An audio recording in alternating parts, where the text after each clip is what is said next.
E aí, galerinha do sétimo ano, tudo bem com vocês, pessoal?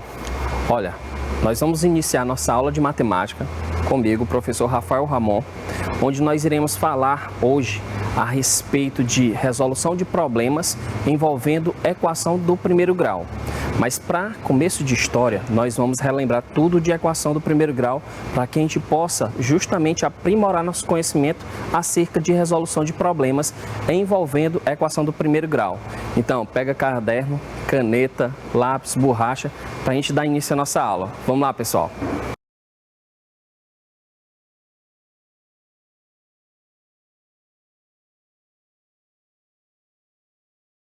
Bem, pessoal, a nossa aula de hoje, nós vamos justamente aprender a resolver problemas que podem ser representados por uma equação polinomial de primeiro grau. Então, para começar nossa aula, para introduzir aqui nossa aula, nós vamos justamente falar a respeito do que é uma equação do primeiro grau. Então, o que é uma equação? Bem, pessoal, a equação, ela é uma sentença matemática com sinal de igualdade que apresenta pelo menos uma letra representando um número desconhecido. Então, o que é que você entende aí? Você entende que uma equação, ela é justamente uma sentença matemática que possui uma igualdade, onde nessa sentença matemática você vai ter também um termo que é representado por uma letra, um termo desconhecido que é representado por uma letra. Então, isso é o que nós chamamos de equação. Eu quero mostrar para vocês agora alguns exemplos de equações do primeiro grau. Então, observem essas seguintes sentenças que eu vou colocar aqui para vocês. 2x igual a 4.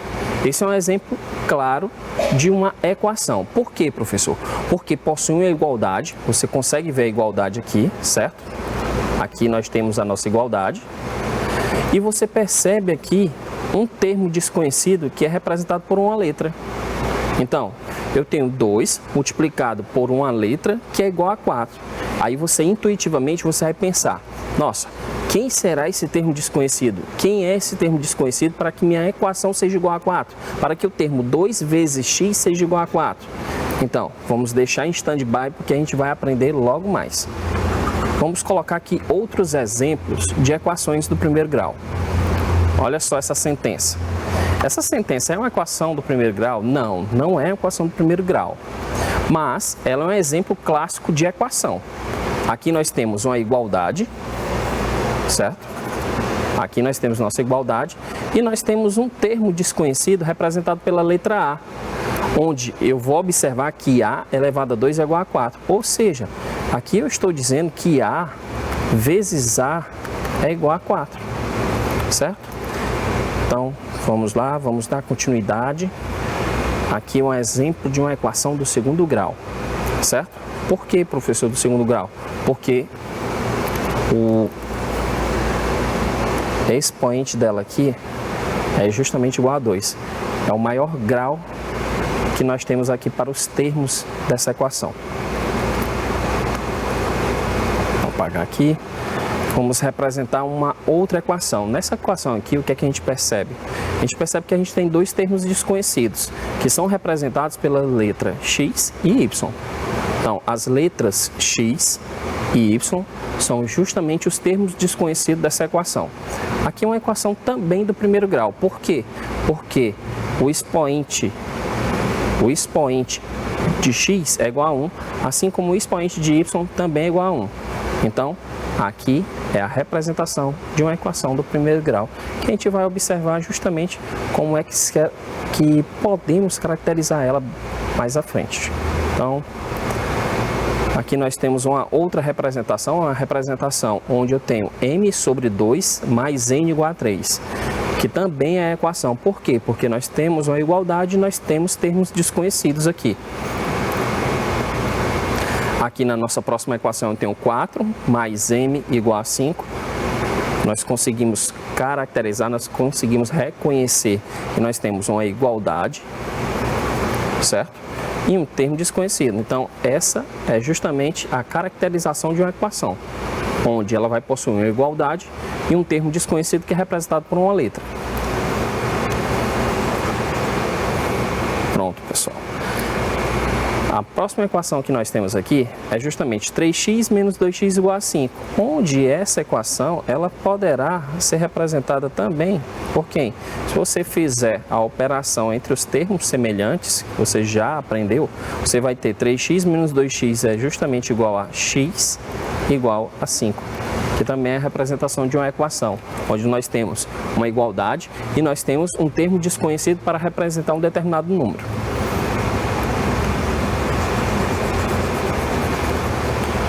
Pronto. Agora o que é que a gente vai observar? Nós vamos observar alguns exemplos de sentenças matemáticas que não vão representar uma equação. Por exemplo, 2x maior que 7. Por que não representa uma equação? Porque aqui você consegue observar que nós temos, ao invés de uma igualdade, uma desigualdade. Então, essa desigualdade me faz justamente reconhecer que essa sentença matemática ela não é uma equação. Olha essa próxima sentença aqui, a ao quadrado menor que 4. Nós não podemos caracterizar essa sentença matemática como uma equação. Por quê? Porque nós temos aqui uma desigualdade ao invés de uma igualdade matemática. Bem como 3x menos 5y menor que 7, que também está representada aí por uma desigualdade. E aqui nós temos 5 mais 3 igual a 8. Aqui eu tenho igualdade já, mas por que eu não vou caracterizar como uma equação? Não vou caracterizar como uma equação, por quê? Porque eu não tenho um termo desconhecido. Então, essa sentença matemática, ela não é uma sentença matemática aberta, ela não é uma sentença matemática que possui uma determinada incógnita, um determinado valor desconhecido para representar um número que nós poderíamos ter aqui. Agora, se eu tivesse x mais 3 igual a 8, sim, aí sim nós teríamos uma equação, uma sentença matemática aberta. Bem, cada letra de uma equação, pessoal, ela vai representar um termo desconhecido da equação e ela vai ser denominada como incógnita.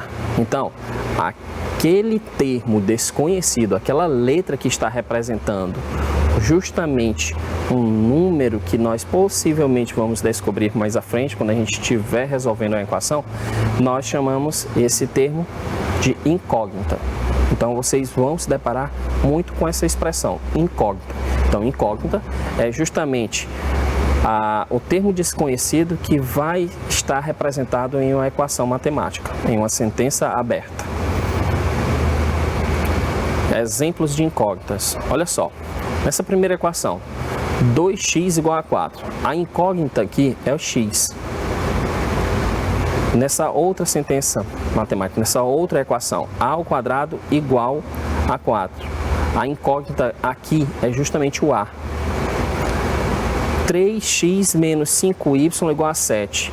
A incógnita aqui nessa equação, aqui nessa sentença matemática aberta, é o x e o y.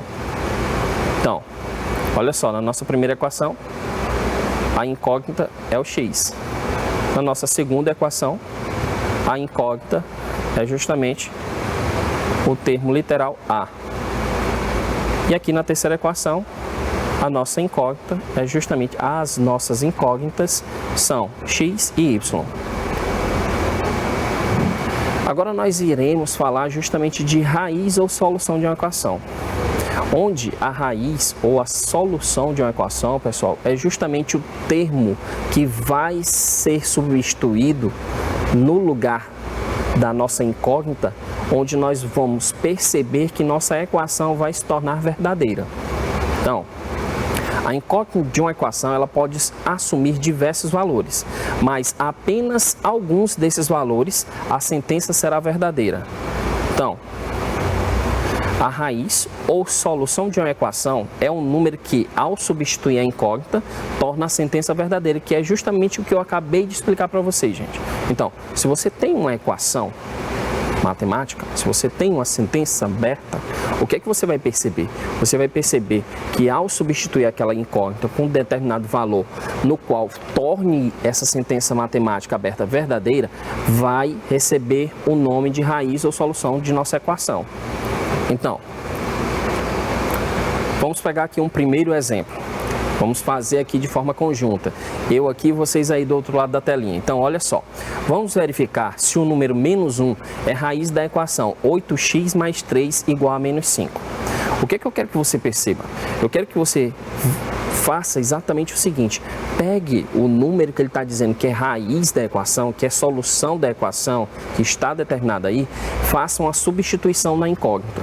Se você fizer uma substituição na incógnita, resolver as determinadas operações e o valor que está antes da igualdade e o valor que está depois da igualdade são iguais, então essa sentença matemática aberta, ela se torna verdadeira e esse determinado valor é a raiz, é a solução da equação. Então, o que é que a gente vai fazer? Nós vamos substituir o x por menos 1. Então vamos lá. Olha só como é que vai ficar. Eu vou pegar aqui e fazer aqui do lado, depois a gente vai só confirmar o nosso resultado. Eu vou pegar o 8, ele vai permanecer aqui, e eu vou multiplicar por quem? No lugar aqui eu tenho x, que é uma incógnita. Só que ele está me dizendo aqui nessa equação que o menos 1 é raiz. Se o menos 1 é raiz, então eu vou substituir esse x por menos 1, e nós vamos verificar o que é que acontece com essa sentença matemática. Então, vamos lá. Colocar aqui o menos 1 no lugar do x, vamos colocar entre parênteses por conta do sinal negativo. Vamos representar os outros termos dessa nossa sentença matemática, mais 3 igual a menos 5. E agora nós fazemos a verificação para saber se esse número, se esse valor menos 1 é a raiz da nossa equação. Então vamos lá. 8 vezes menos 1 é menos 8. Mais 3, que é igual a menos 5. Então, quanto é menos 8 mais 3? Menos 8 mais 3 é menos 5. Menos 5 igual a menos 5. Então, o que é que a gente consegue perceber nessa questão, pessoal? Que o menos 1 é raiz dessa equação. Por que que o menos 1 é raiz da equação? Porque ao substituir a minha incógnita por menos 1, eu consigo observar que os dois lados da minha igualdade são realmente iguais. De um lado eu tenho menos 5, do outro eu tenho menos 5. Então, eu consigo constatar aí que menos 1 é a solução da equação 8x mais 3 igual a menos 5. Então, vamos só dar uma conferida.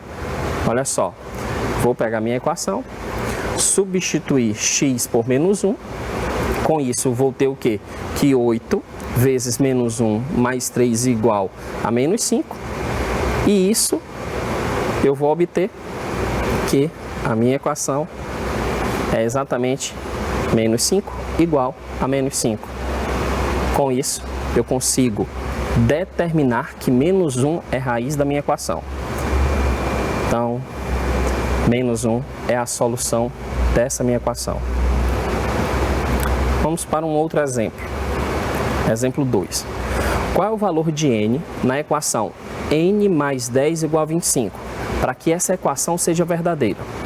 Pessoal, com certeza vocês aprenderam que algumas propriedades podem ser aplicadas a essa equação para que ela continue em equilíbrio, porque toda equação é uma balança em equilíbrio.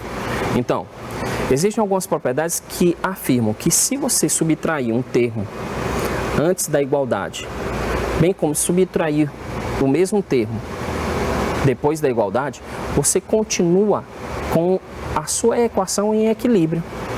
E o que nós vamos fazer é justamente isso: acrescentar, subtrair, ou multiplicar, ou dividir algum termo antes da igualdade e depois da igualdade, para que a gente possa fazer justamente o isolamento desse termo desconhecido. Quando a gente isola esse termo desconhecido, a gente encontra o valor dele, certo? Então vamos lá. Imagine o seguinte, está aqui a minha equação: n mais 10 igual a 25.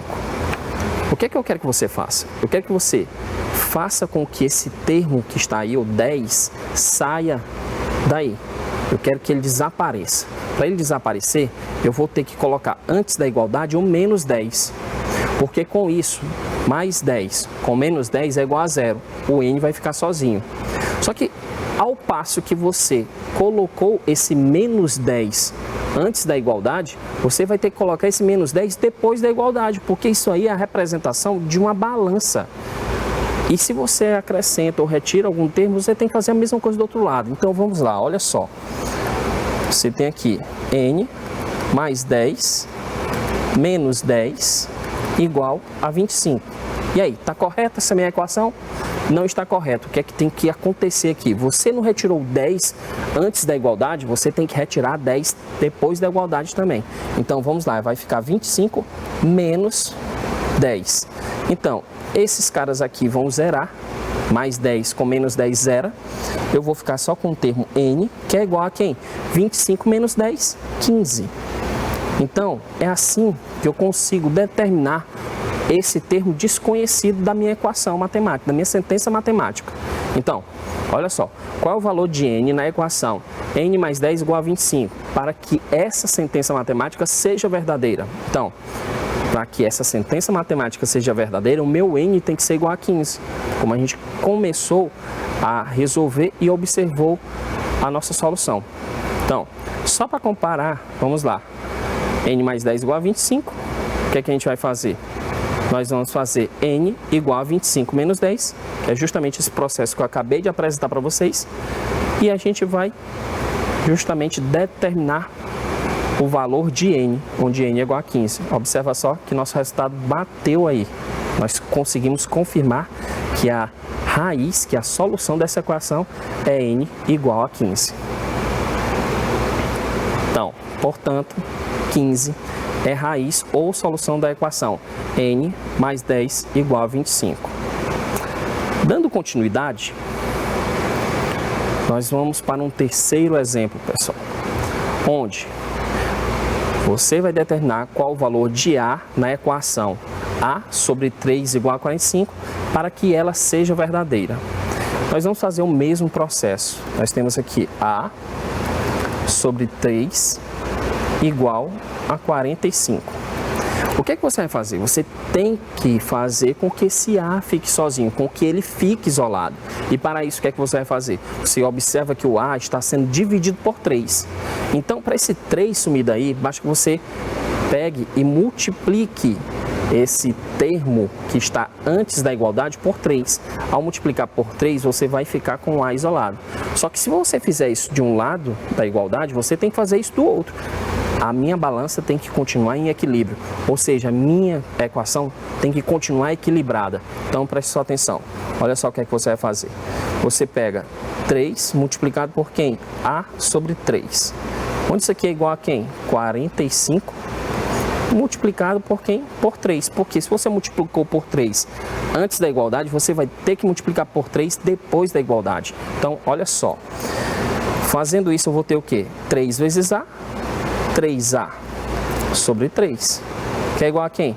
45 vezes 3, bem, 45 vezes 3, se eu fizer só 40 vezes 3, dá 120, e se eu fizer 5 vezes 3, dá 15, então, soma 120 com 15 dá 135, então o valor aqui é 135.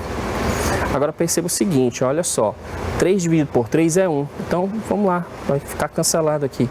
Então, onde eu tenho que A é igual a 135. Então, esse é o valor de A para que minha equação seja verdadeira. Mas espera aí, vamos comparar o resultado aqui. Olha só, A sobre 3 igual a 45, onde eu tenho que A é igual a quem? 3 vezes 45. Nessa passagem aqui a gente já dá um pulo a mais para que a gente possa constatar o resultado, que é justamente o que? A igual a 135. Perfeito, né, pessoal? Então vamos lá. Vamos que a gente precisa aprender muito mais ainda a respeito de equação. Agora sim, a gente vai falar do que é uma equação do primeiro grau. Nós vamos definir o que é a equação do primeiro grau. Então, na realidade, A equação do primeiro grau é uma sentença aberta, ou seja, uma sentença que apresenta letras e expressa justamente uma igualdade envolvendo expressões matemáticas. Elas possuem dois membros. O primeiro vai estar à esquerda da igualdade, que é justamente o que a gente estava falando o tempo inteiro, mas não estávamos colocando os termos devidamente. Agora nós vamos reconhecer os termos de forma correta. Antes da igualdade, como eu já havia falado, é justamente o que nós vamos chamar de primeiro membro. Depois da igualdade é o que nós chamamos de segundo membro. E aqui, nesse caso, nós estamos tratando de equação do primeiro grau. Por isso, o expoente da variável sempre vai ser igual a 1, gente. Certo? Um exemplo prático. X mais 5 igual a 11. O que é que a gente observa? O primeiro membro é quem? X mais 5.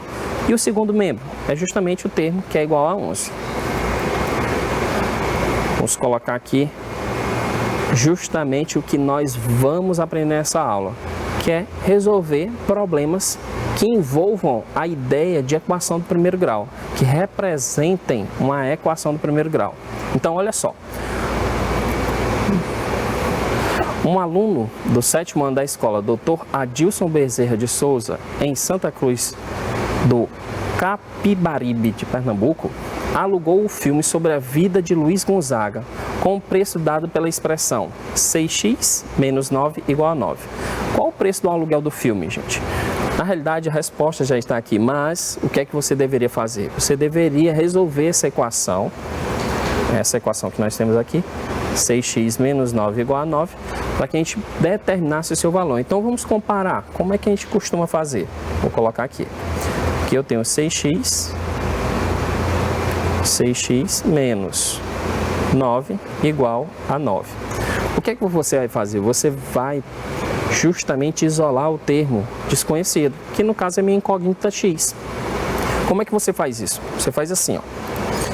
Você tem que mandar esse cara embora, esse menos 9. Então, eu vou pegar 6x menos 9 mais 9. Porque quando eu faço isso, esse 9 aí vai desaparecer. Então, que é igual a 9. Pronto? Posso ir para o próximo passo? Não. Não está correto. O que é que eu fiz? O que é que eu fiz na minha segunda sentença, na minha segunda equação, que não está correspondendo ao que eu tenho como equilíbrio na primeira equação? Exatamente o seguinte, professor, você acrescentou mais 9 ao primeiro membro e não acrescentou ele no segundo membro. É isso que está faltando. Então, vamos lá. Vamos acrescentar mais 9. Feito isso, o que é que a gente vai observar? Esse cara aqui vai zerar. Eu fico com 6x, que é igual a quem? 9 mais 9, 18. Certo? Onde eu quero que o x fique sozinho. Para ele ficar sozinho, o que é que eu tenho que fazer? Fazer com que esse 6 suma daí. Já que ele está multiplicando por x, eu faço o quê? Divido por 6. Então, você vai pegar 1/6, que é o inverso de 6, multiplicar por 6x, e aí fazer a mesma coisa no segundo membro. Você vai multiplicar o 18 por 1/6, que é o inverso de 6. Então, 18 multiplicado por 1/6. O que é que a gente vai observar aqui? Que 1 vezes 6x é 6x sobre 6, que é igual a 18 vezes 1, 18, 18 sobre 6. O que é que a gente consegue observar agora? Que esse 6 vai embora, porque 6 dividido por 6 é 1. Então, vamos lá. Vai ficar o quê? Vamos puxar para cá.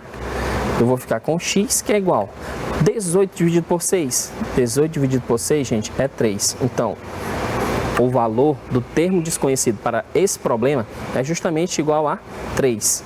Então,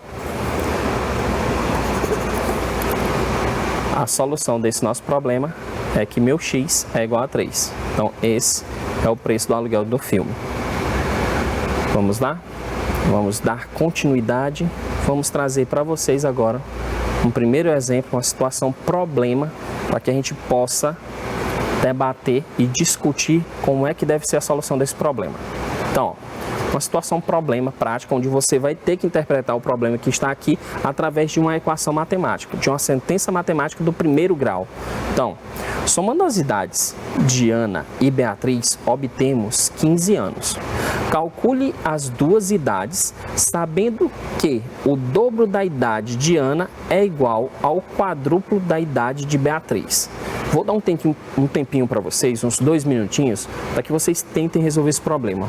Logo em seguida eu venho para a gente poder solucionar ele, certo? E debater o que nós acabamos de fazer, debater a resolução do nosso problema. Então, de olho na tela para acompanhar esse problema e tentar resolver ele.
E aí, pessoal, conseguiram resolver o problema?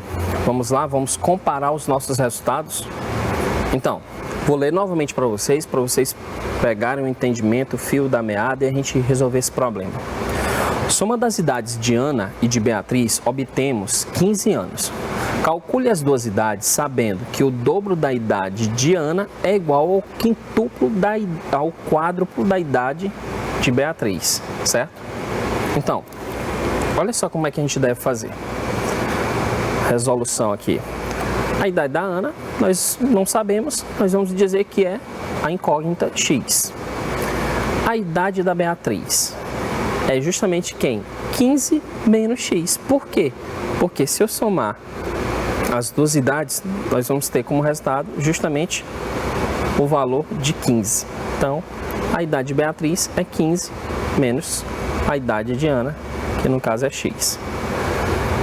A equação, como é que a gente vai montar ela? A gente vai montar assim, ó.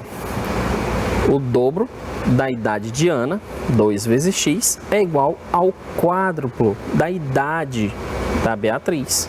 Então, é 4 vezes quem? 15 menos x.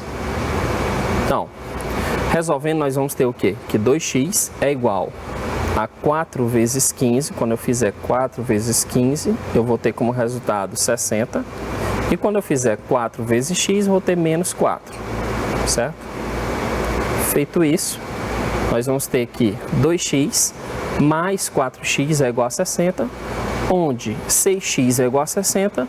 E por fim, nós temos que x é igual a 60 dividido por quem? Por 6, onde a gente vai ter que x é igual a 10. Logo, a idade da Ana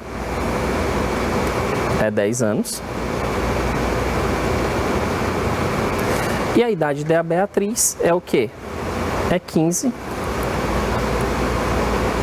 menos 10, que é justamente igual a 5 anos.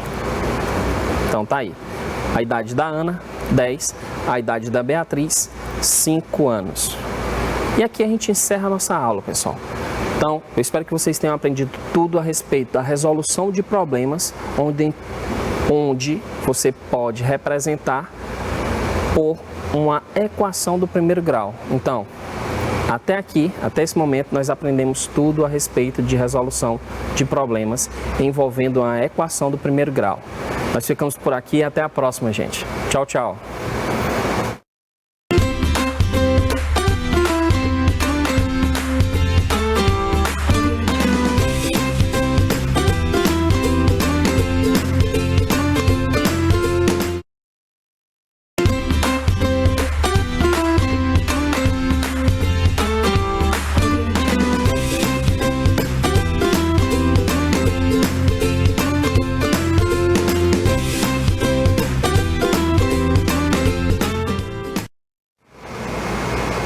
E aí, galerinha do 7º ano, professor Rafael na área para mais uma aula de matemática. E nessa aula nós vamos fazer uma revisão dos conteúdos abordados durante a semana.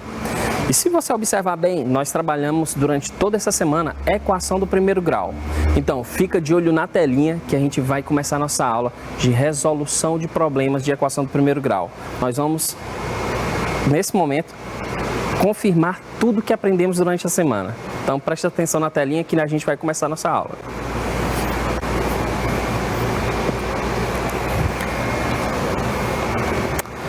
Bem, pessoal, olha só.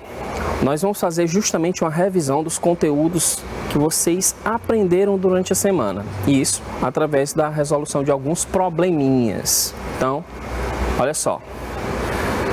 Nessa aula nós vamos aprender a reconhecer a equivalência entre duas expressões algébricas que vão representar uma mesma igualdade numérica. Nós vamos também associar uma situação-problema à sua linguagem algébrica por meio de equações do primeiro grau. E nós vamos resolver equações polinomiais de primeiro grau fazendo uso da propriedade da igualdade, das propriedades de igualdades. Então vamos lá, gente. Olha só nosso primeiro probleminha. Se a mãe de Murilo triplicar o valor pago de sua mesada e descontar R$5, ele ficará com 40. Então, uma equação que vai representar essa situação, problema, gente, vai ser justamente o que? Letra A, 3x mais 5 igual a 40. Letra B, 3x menos 5 igual a 40. Letra C, 3 vezes x mais 5 igual a 40. Ou 3x mais 35 igual a 0. Então, vou dar um tempinho para vocês vão pensar direitinho, vão resolver esse probleminha e a gente volta aqui para discutir ele, para ver justamente a resolução dele bem bonitinho. Então vamos lá, de olho na tela para vocês tentarem resolver esse probleminha.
E aí, galerinha, conseguiram resolver o probleminha?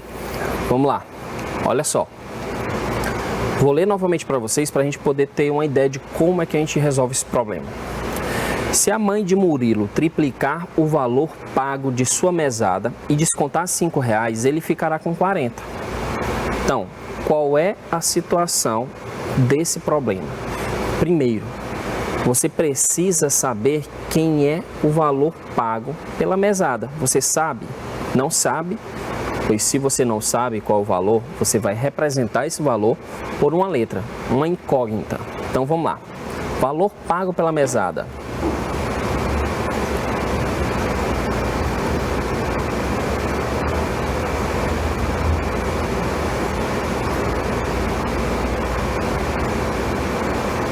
Então, o valor pago pela mesada eu não sei, eu vou dizer que é X, certo? Aí ela faz o seguinte, olha só, a mãe do Murilo diz o seguinte: Murilo, eu vou triplicar a tua mesada, mas ao triplicar ela eu retiro R$5.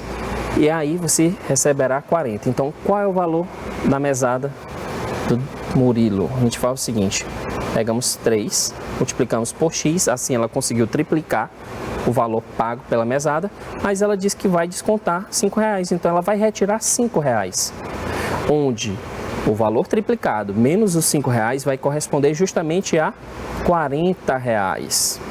Então, como é que fica essa equação? Vai ficar assim, ó, 3x menos 5 igual a 40. Essa é a equação do primeiro grau que vai representar essa situação problema. Então, quais das alternativas aí vai estar correto, né? Então, a letra A, 3x mais 5 igual a 40, não, ela foi descontar. Letra B, 3x menos 5 igual a 40, justamente essa letra aqui. Letra B, 3x menos 5 igual a 40. Letra C não é, letra D não é. Agora eu vou fazer uma pergunta para vocês. Qual o valor dessa mesada que ele recebia antes?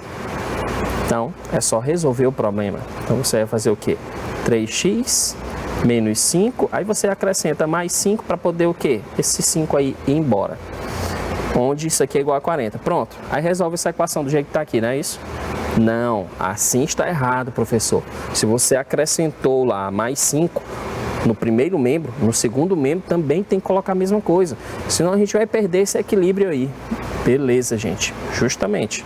Então, mais 5. Com isso eu observo que no primeiro membro eu vou ficar só com 3x igual a 45, que é a soma de 40 mais 5. Mas agora, eu quero somente o valor de x e eu tenho um 3 multiplicando. É só inserir quem? O inverso multiplicativo de 3. Só que eu inseri como? Multiplicando. Então, eu vou multiplicar isso aqui por quem? Vou multiplicar por 1/3 e eu vou conseguir justamente quem? 1/3 vezes 3x é igual a 45 vezes 1/3. Olha só, se você fizer 3x vezes 1, você fica com o valor de 3x sobre quem? Sobre 3. Onde isso aqui é igual a quem? 45 vezes 1, 45 sobre 3. 3 dividido por 3 é 1, então x é igual a 45 dividido por 3, 15. Então, olha só, a mesada do Murilo era de R$15. Então, a sua mãe foi bem generosa, né? Ela aplicou algumas operações matemáticas e deu R$40 agora para ele. Então, vamos dar continuidade com a nossa aula, vamos colocar outro problema aqui para vocês ficarem feras no que estão fazendo. Olha só o próximo problema. O professor Marcos o professor Marcos escreveu um número no quadro. Ele multiplicou por 5, somou 18 e depois dividiu o resultado obtido por 5, obtendo o número 30, ou seja, isso aí ficou igual a 30. Então, determine a equação que representa esta situação, certo? Não tem esse acento aqui não. Esta situação. Então, vamos lá, gente? Resolvendo esse probleminha para que a gente possa já estar confirmando a sua resolução. De olho na tela e mãos à obra.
E aí, pessoal, vocês conseguiram resolver esse problema? Vamos lá, vamos resolver ele e comparar os nossos resultados. Então, fazer uma leitura novamente do problema. O professor Marcos escreveu um número no quadro. Então, se ele escreveu um número e eu não sei qual é esse número, eu vou representar esse número por uma letra. Vou colocar aqui uma letra M, certo? Eu posso utilizar qualquer letra, viu, gente? Então, um número, letra M. Olha só o que ele fez logo em seguida. Ele pega esse número e multiplica por 5. Então, você vai colocar aqui, ó, 5 multiplicado, ó, o sinal de multiplicação, por M. Logo em seguida, ele diz o quê? Que somou 18. Então, vamos somar 18. Pronto. E depois dividir o resultado de tudo que a gente fez até o momento por 5. Então, tudo isso aqui eu vou colocar sobre 5. Vocês sabem que toda representação de uma fração é como se fosse uma divisão. Então, estou pegando todo esse número, 5 vezes m mais 18, e dividindo por 5. E aí ele diz que obteve como resultado o número 30. Então, se ele obteve, é igual a 30. Então, vamos lá, gente, olha só.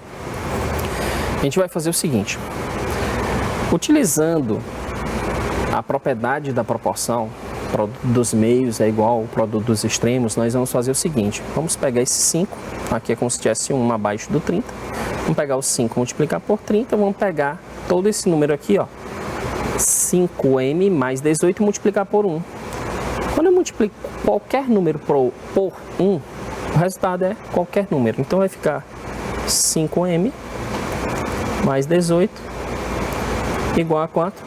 A 5 vezes 30, que no caso é 150. Então, eu posso representar ou dessa forma a minha equação, ou dessa forma, que vai estar tranquilo. Então, eu vou deixar como exercício para vocês a resolução desse problema. Vocês vão resolver aí, terminar de resolver o problema. Mas a nossa questão só pede o quê? Para determinar a equação. Então, nós já conseguimos isso. Fica com você, como exercício para casa, a resolução desse problema. Determinar quem é esse número que o professor Marcos escreveu. Beleza? Então vamos lá. Vamos para o nosso próximo probleminha. Olha só. Veja o encarte do supermercado abaixo. Dona Lourdes quer aproveitar a promoção e possui R$ 45,00 para comprar cenouras e alface. Então ela tem R$ 45,00 para comprar tudo, gente. Então, sendo X o número de quilos de cenouras e Y a quantidade de molhos de alface, assinale a opção que mostra a equação que corresponde a esta situação. Então, você consegue ver aí, justamente nesse encarte do supermercado, está aí, ó, supermercados, pague e leve. Promoção, R$ 1,50 o quilo da cenoura e R$ 2,00 o molho de alface, certo? Então, olha só, dentre as alternativas nós temos aqui, ó, letra A, x mais R$ 2,00 mais y mais 1,50 é igual a 45, que é o valor que ela tem para comprar tanto a cenoura quanto o alface. Letra B, x mais y mais 3,50 é igual a 45. Letra C, 1,50 vezes x mais 2 vezes y é igual a 45. E letra D, 3,50 vezes x vezes y é igual a 45. Então, é com você agora. Você vai tentar resolver esse problema. Logo em seguida, a gente vem para poder debater essa questão, discutir esse problema e ver como é que a gente consegue determinar qual dessas equações é a representação correta para o que a Dona Lourdes vai fazer agora, que é comprar tanto a cenoura quanto o molho de alface.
E aí, galerinha, imagino que vocês já tenham respondido essa questão, hein?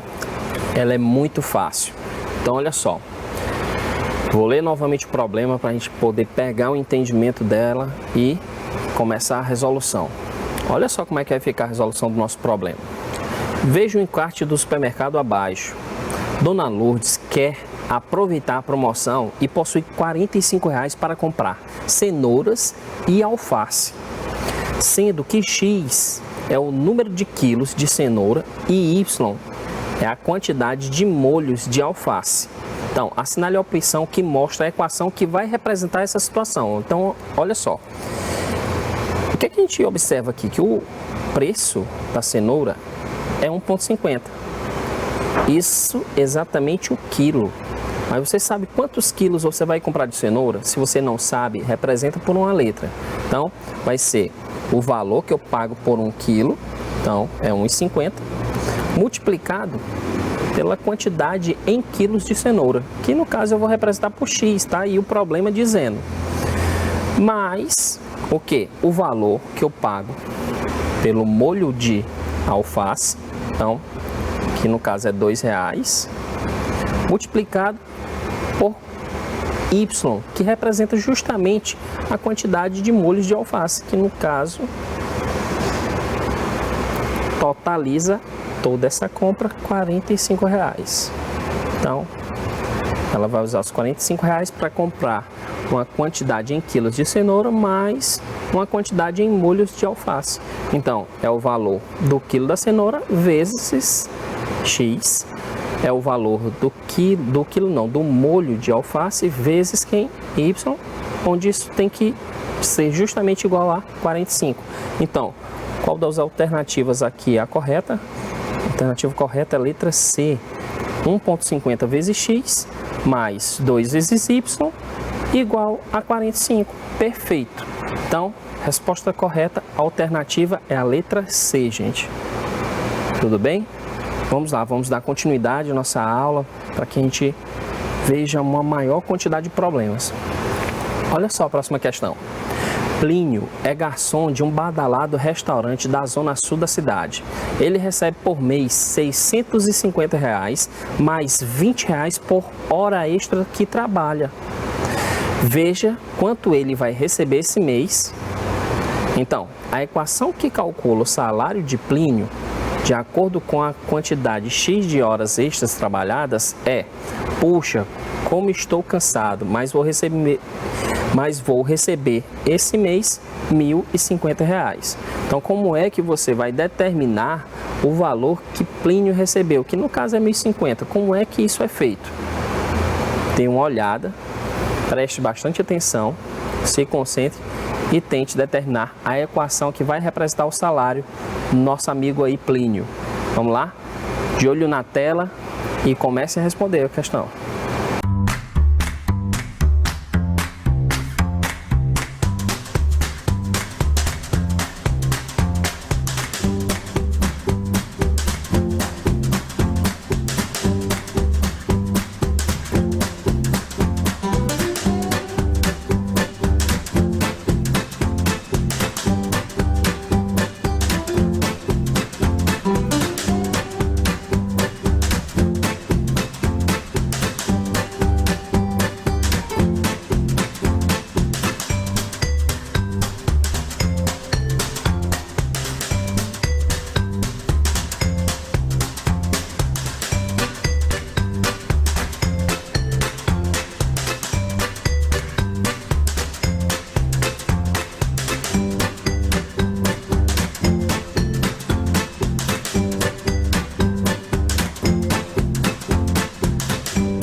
E aí, pessoal, vocês conseguiram determinar qual a equação vai representar o salário do nosso amigo Plínio aí, nesse mês? Então vamos lá, olha só. Plínio é garçom de um badalado restaurante da zona sul da cidade. Ele recebe por mês 650 mais R$20 por hora extra trabalhada. Então, veja quanto ele vai receber esse mês. Isso aí está representado nesse balãozinho que ele tem aí, ó. Puxa, como estou cansado, mas vou receber R$1.050 esse mês. Então, como é que vai ser a composição do salário do Plínio? É o seguinte, gente. Ele recebe fixo R$650 mais R$20 por hora extra trabalhada. Você sabe a quantidade de hora extra que ele fez esse mês? Não. Se você não sabe, você vai colocar X, ou Y, ou Z, ou M, ou L, tanto faz. Vai colocar uma letra para representar essa situação. Então vai ser R$20 vezes a quantidade de hora extra trabalhada, que no caso eu vou colocar aqui como uma letra Y. Pronto. Não, mas as alternativas estão lá incógnita X, então vamos utilizar X mesmo. Então vai ficar 20 vezes X, que é igual ao que? A R$1.050. Então, essa equação representa o salário do Plínio esse mês. 650 mais 20 vezes X, que é igual a quem? A R$1.050. Então, alternativa correta, letra C de casa, 650 mais 20x igual a 1.050. Então, se você marcou a letra C, você acertou. Eu tenho certeza que você conseguiu resolver esse problema e se sair muito bem nessa questão. Vamos dar continuidade, vamos para um próximo problema. Olha só. Uma balança, que é justamente a imagem que vem para aquela ideia de equilibrar uma equação matemática, a ideia da resolução de um problema representado através de uma equação matemática. Então, veja a situação apresentada na balança abaixo. O que é que você consegue ver? O primeiro prato está aí o X e o 2. E no segundo prato você tem 14. Então, a equação que traduz a situação apresentada acima é o que? 2x mais 2 igual a 14, 2x menos 2 igual a 14, 2x que é igual a 16 ou 2x que é igual a 12.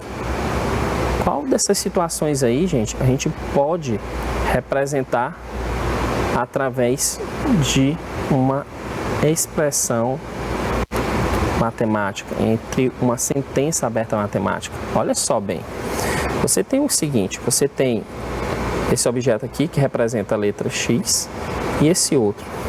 Então significa que você tem X mais 2. Então vamos lá, vamos colocar aqui, ó. X mais 2 é igual a quem? É igual a 14. Olha só, você vai observar aqui que você tem x mais x, aqui no caso é 2x mais 2 igual a 14.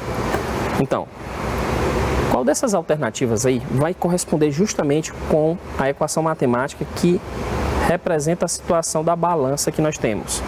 Então, letra A, 2x mais 2 igual a 14? Sim, é essa a alternativa. Mas vamos continuar. 2x menos 2 igual a 14? Não. 2x igual a 16? Não sei. E 2x igual a 12? Também não vai ser. Mas eu queria só observar o seguinte, queria que vocês observassem o seguinte. Se a gente tentar resolver isso aqui, vai ficar assim, ó. 2x igual a 14 menos 2. Então, 2x igual a 14 menos 2, 12. Então, o que você tem que ficar atento é que eu quero uma equação que represente o que está aí na balança. Se eu for tentar resolver, é que eu vou observar que eu tenho uma outra equação matemática que pode representar essa situação da balança. Mas eu quero que a expressão matemática que vai representar o que está na balança é a situação inicial que nós temos aqui. Não passar um termo para o outro membro para observar o que vai corresponder. Eu quero a situação inicial. Então, a situação inicial é essa aqui, onde eu tenho que 2x mais 2 é igual a 14, certo? Alternativa correta, letra A. 2x mais 2 igual a 14. Vou dar um próximo passo aqui, vocês vão observar essa questão, eu vou ler para vocês, mas vocês vão resolver em casa.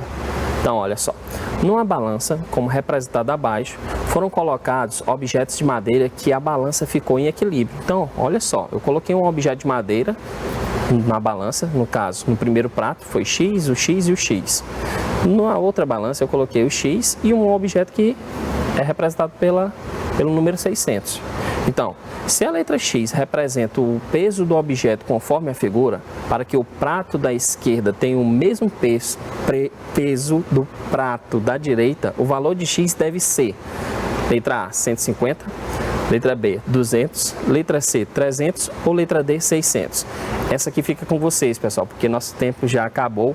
Nós ficamos por aqui. Eu espero que vocês tenham aprendido tudo a respeito de equação do primeiro grau e nos encontramos em uma próxima aula. Tchau, tchau!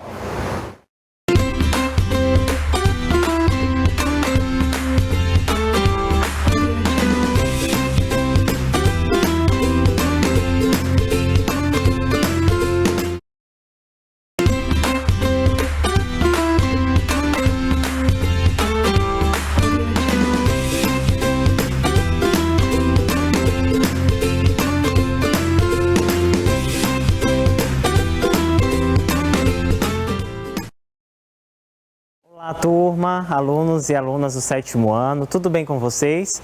Espero que sim. Estou aqui de novo, o professor Rodrigo. Eu sei que vocês esperavam aqui a professora Milena, né? Ela está aqui com vocês toda sexta-feira, mas hoje eu estou aqui com vocês. Nós vamos revisar os conteúdos da semana.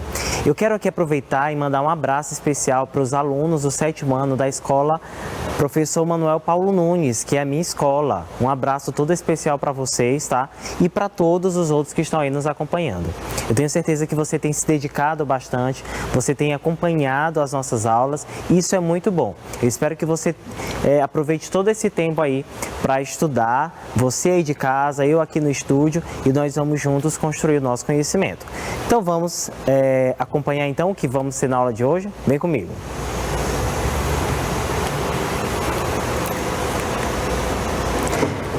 Bom, na aula de hoje nós vamos fazer algumas revisões, tá bom? A gente vai revisar tudo que vimos durante a semana. Eu vou ler aqui as habilidades junto com você e você vai relembrar o que foi tratado durante essas aulas. Primeiro, ler de forma autônoma, selecionando procedimentos e estratégias de leitura adequados a diferentes objetivos, levando em conta características dos gêneros e suportes. Então, essa foi uma das primeiras habilidades que nós desenvolvemos durante essa aula. Ler de forma autônoma e selecionar estratégias de leitura específica para determinados gêneros. Como nós estamos estudando o gênero propaganda durante essa semana, e você já deve ter ouvido isso, para fazer a leitura de um texto como uma propaganda, que é um texto multimodal, você deve fazer a leitura da imagem e também do texto verbal. Então, essa é uma estratégia específica para um texto como esse, tá bem? 2.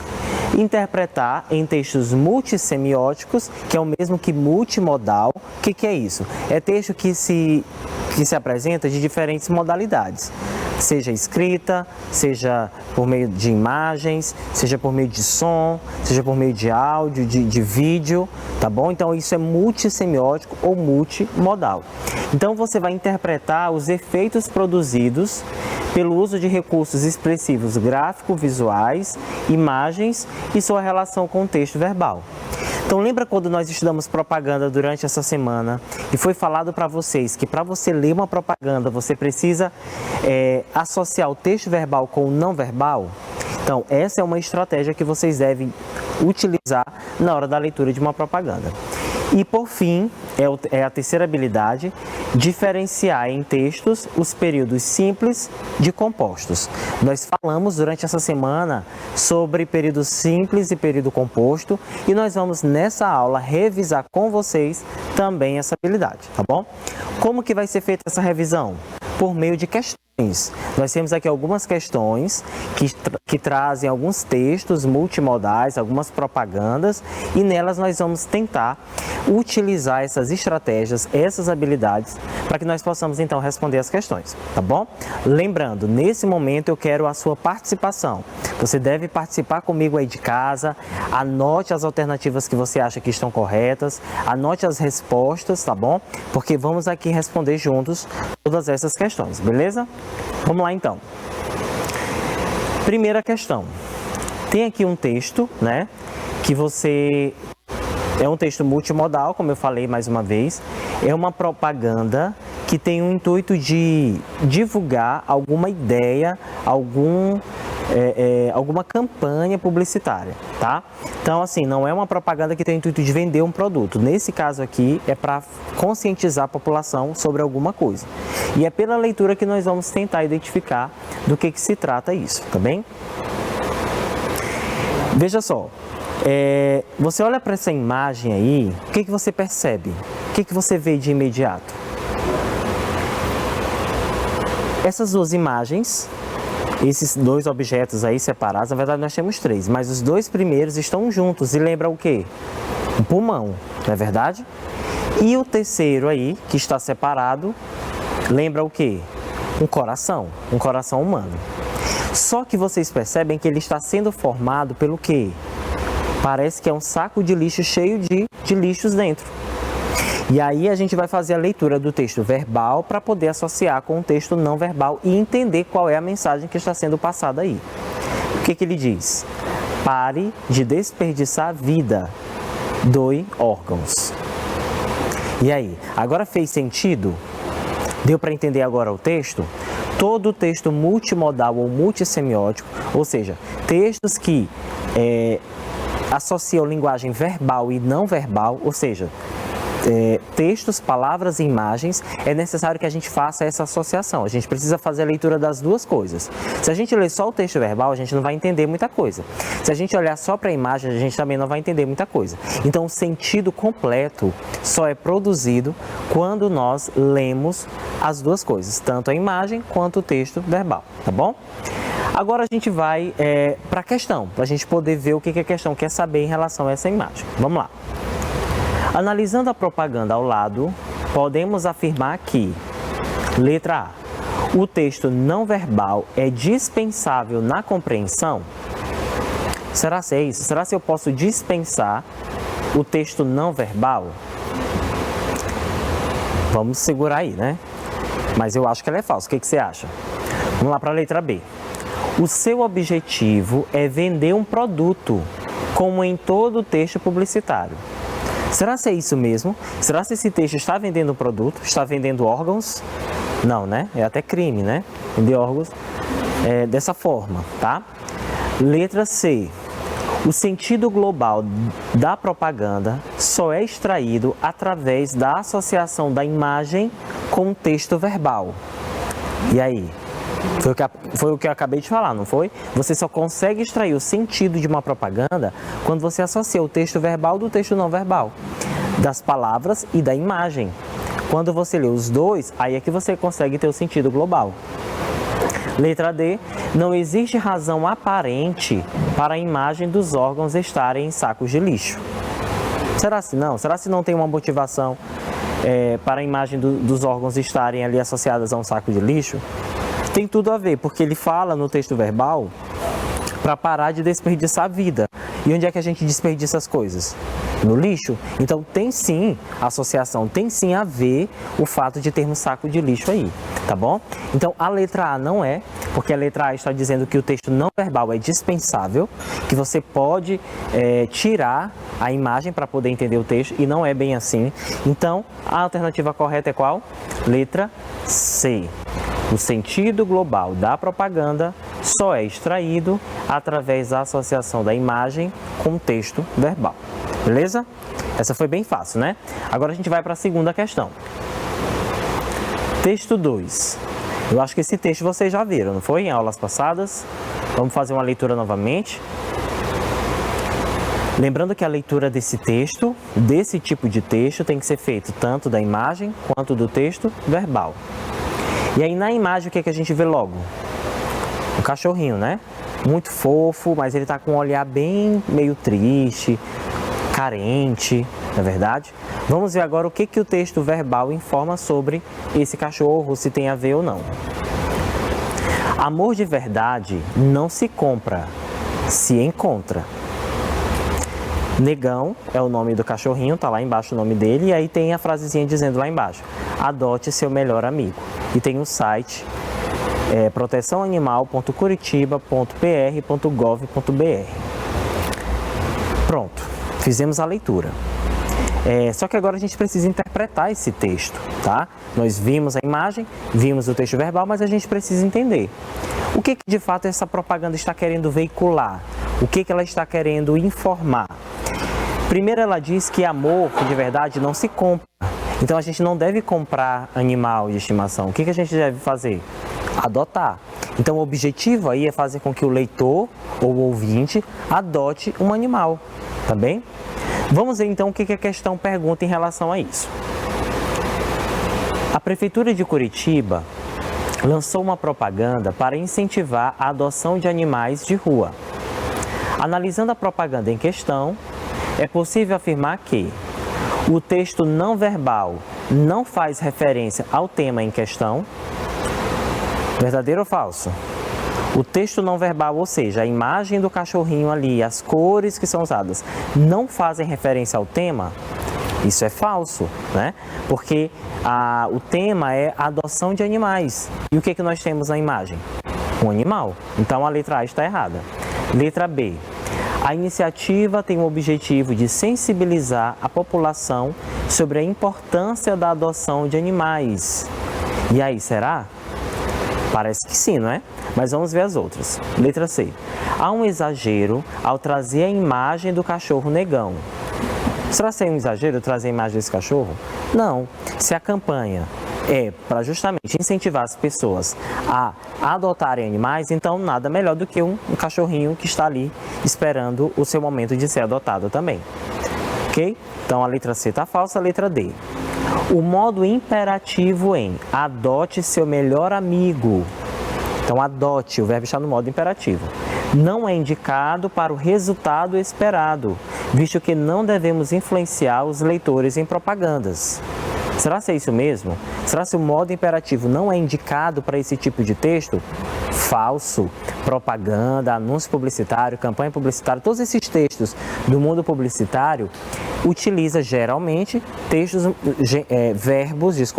verbos no modo imperativo, que são verbos que têm um objetivo de incentivar, de persuadir ou de convencer alguém a assumir determinado comportamento ou atitude, tá bem?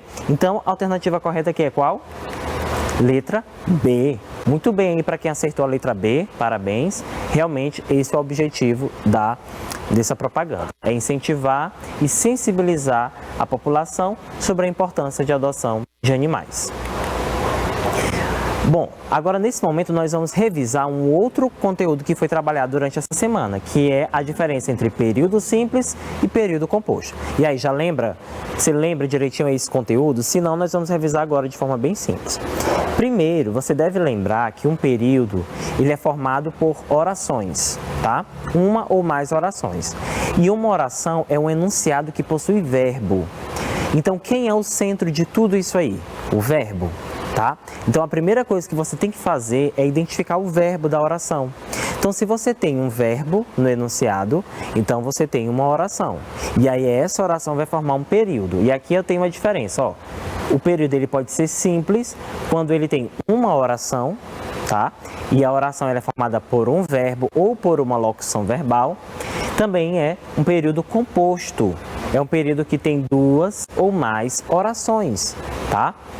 Ou seja, tem dois ou mais verbos ou duas ou mais locuções verbais. E aí lá no quadrinho embaixo, ó, embaixo do quadrinho azul, você lê: a oração é um enunciado que se estrutura em torno de um verbo. Então isso você já não pode esquecer, tá? Oração é o enunciado que gira em torno de um verbo. Então, se eu tenho uma oração, eu tenho um período simples. Se eu tenho duas ou mais orações, eu tenho um período composto. O período composto, ele pode ser de duas formas.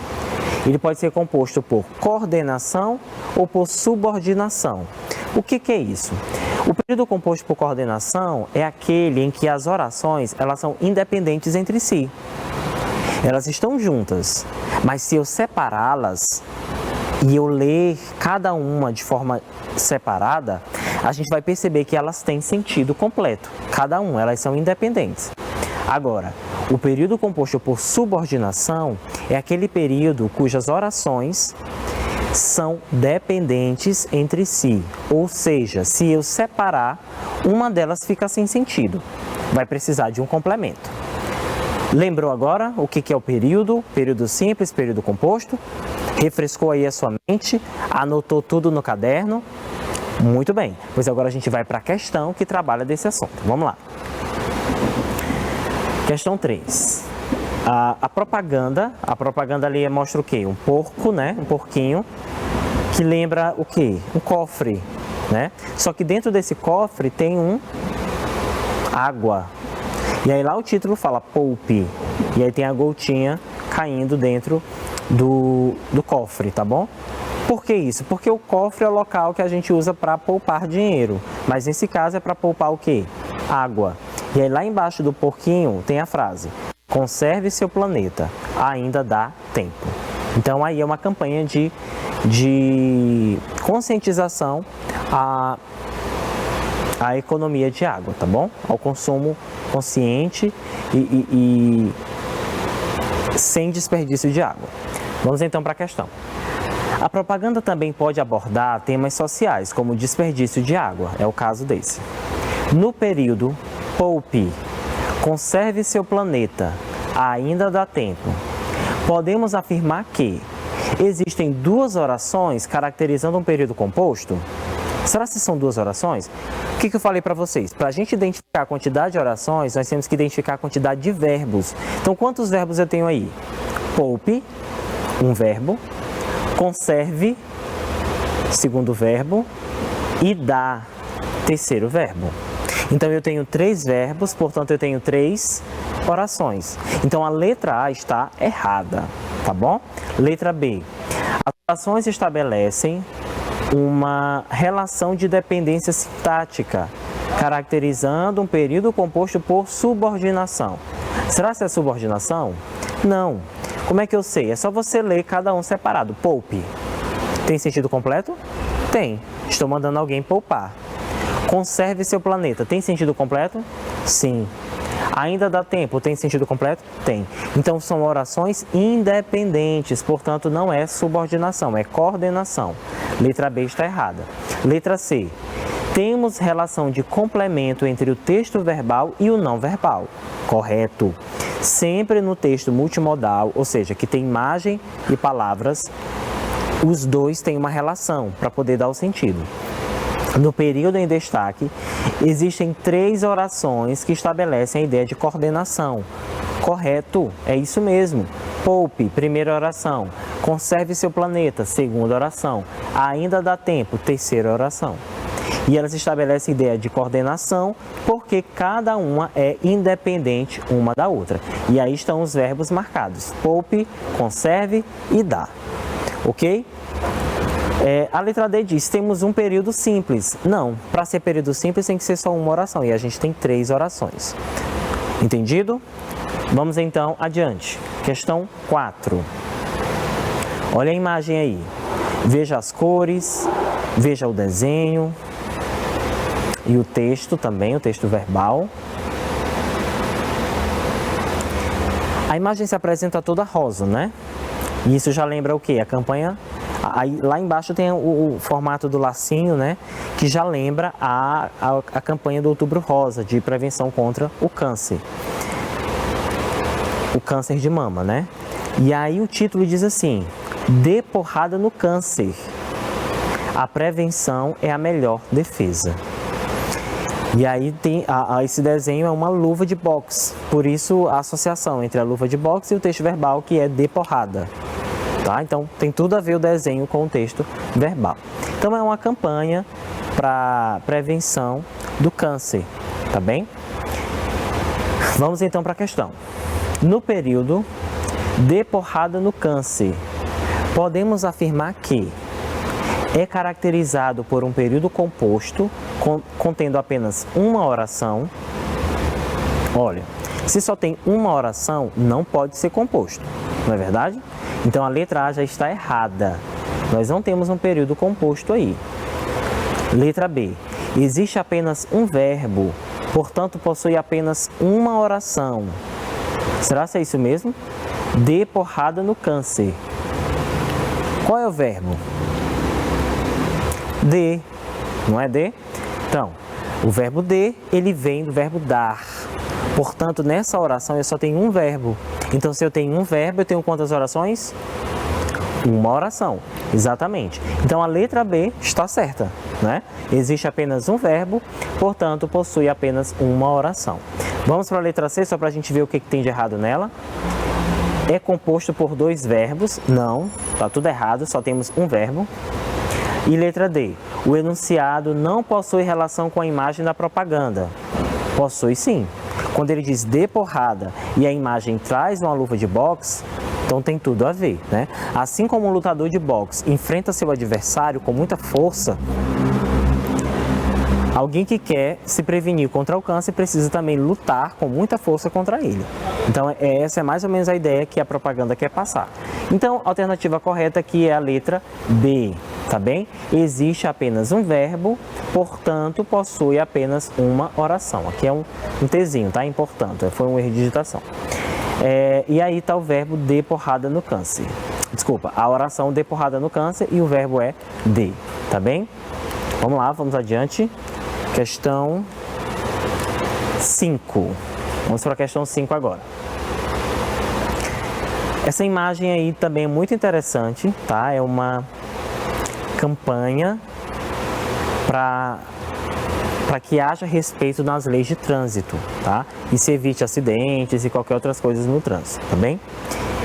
E aí tem a imagem de uma foca segurando o volante, provavelmente ela que está dirigindo. E do lado tem a frase: se for dirigir, não beba. Foca na rodovia.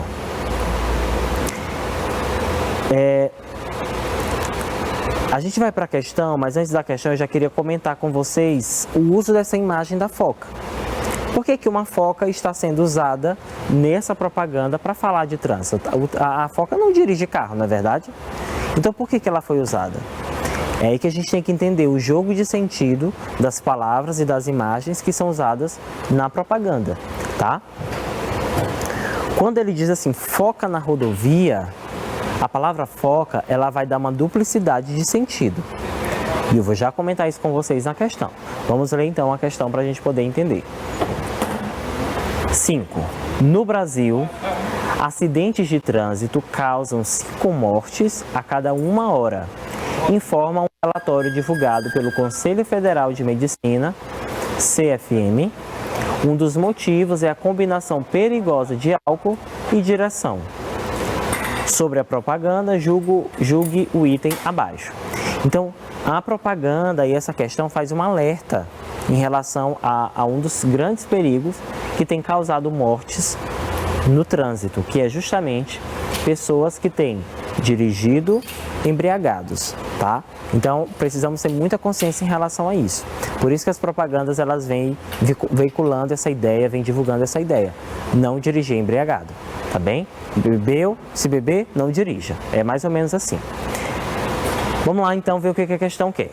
O humor consiste no duplo sentido da palavra foca. De início, vista como um verbo, depois, associado à imagem, lembramos o substantivo foca como animal. Verdadeiro ou falso essa afirmação? É isso mesmo? Há um duplo sentido na palavra foca?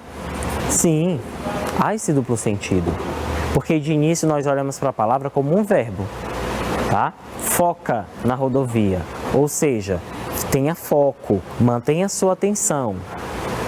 É mais ou menos isso, é a primeira mensagem que a gente vê, que a gente entende quando lê essa frase. Agora, quando olhamos para o animal na imagem, aí a palavra foca já se torna um substantivo e a gente lembra do animal foca. tá bom? Então aí há esse duplo sentido e é isso que causa o humor na propaganda. Portanto, aí essa afirmação é verdadeira. Verdadeira. Foca na rodovia. É exatamente, o sentido aí é focar, prestar atenção, manter a atenção, mas é também se remeter à foca que está aí do volante dirigindo, tá bom? Então a propaganda ela brinca também com humor, utilizando esse jogo de palavras, utilizando esses duplos sentidos para que haja essa ideia de que uma coisa quer dizer outra, tá bom? Mas pela interpretação do texto e pelo contexto a gente consegue entender exatamente o que o texto está querendo passar, tá bem? Vamos para a próxima questão? Questão 6. Olhando para a imagem já dá para saber que é o quê? É uma campanha que fala sobre doação de sangue, não é verdade? Olha para a imagem. Primeiro você tem um coração, e coração a gente sabe que simboliza amor, né? Principalmente o amor, a paixão, mas também é símbolo de vida, né? Porque se o coração parar, não temos mais vida. E logo abaixo do coração tem a gotinha de sangue, que vai se remeter justamente ao objeto a ser doado, que no caso é o sangue. E aí o texto traz a seguinte frase: doe sangue, doe vida. Então a propaganda quer exatamente mostrar que quando você faz doação de sangue, você está doando a sua vida por alguém. Você está salvando vida de pessoas que estão precisando de sangue. Então essa é a imagem, essa é a mensagem que a propaganda quer passar para o leitor, tá bom? Lembrando que nós estamos aqui observando essas propagandas que tentam convencer o leitor ou ouvinte a assumir determinado comportamento. Estão aqui fazendo campanhas para que as pessoas tenham atitudes, né, diferentes, atitudes que vão trazer benefícios para a sociedade. E nesse caso, quando se fala de doação de sangue, também é algo que pode fazer bem à sociedade, tá bom? Vamos ler a questão então? Questão 6. Analisando o período doe sangue, doe vida, podemos afirmar que existe um verbo caracterizando um período simples. Será isso mesmo? Nós só temos um verbo. Quais são os verbos que a gente tem aí nesse período?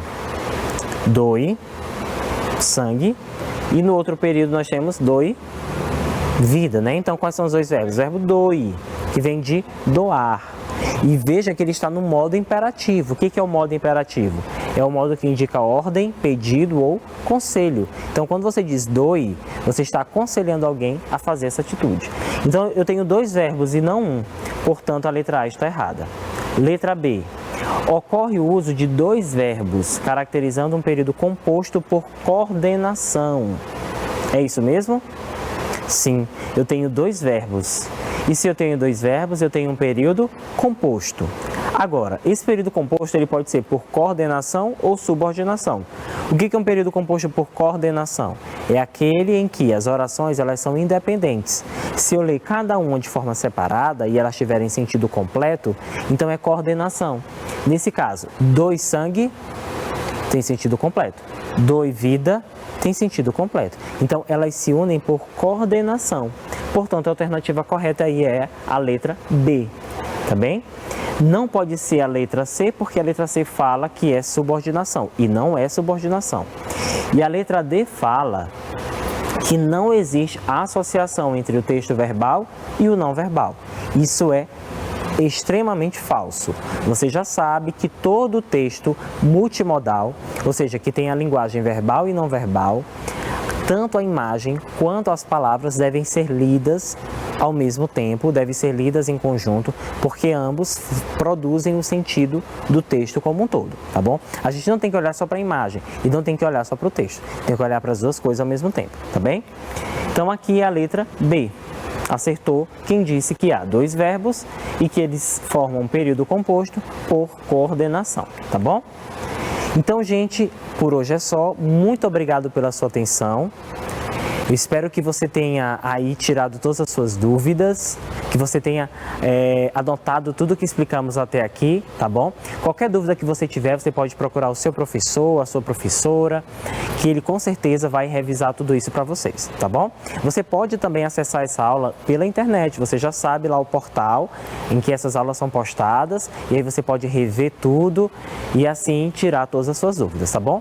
Muito obrigado pela sua atenção, tenham todos um bom final de semana e nos vemos na próxima aula. Um abraço, tchau, tchau!